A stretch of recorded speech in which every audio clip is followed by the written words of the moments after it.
যে হাজব্যান্ডের প্যান্টে জিন্সের কালির দাগ পড়েছে, তো আমাকে বলেছে তুলে দিতে, তুলে দিলেই আমাকে 20 টাকা দেবে। তো আমি নিয়ে চলে এসেছি এই যে ডেটল। তো এখানে আমি একটু ডেটল দিয়ে দেবো। তো ডেটলটা দিয়ে আমি 5 মিনিট মতো রেখে দেবো। তো এই যে গাবলার জল নিয়ে এসেছি আমি, এখন আমি এটাকে ধুয়ে তুলে দেবো।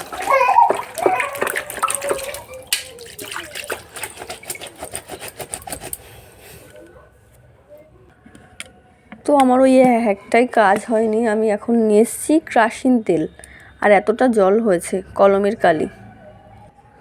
তো এই যে ক্রাশিং তেল দেখবো এখন কি হয়।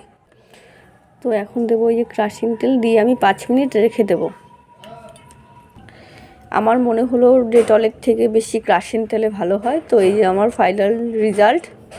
তো সবাইকে টাটা, সবাই ক্রাশিং তেল ইউজ করো, ডেটলের থেকে ভালো হবে। বাই।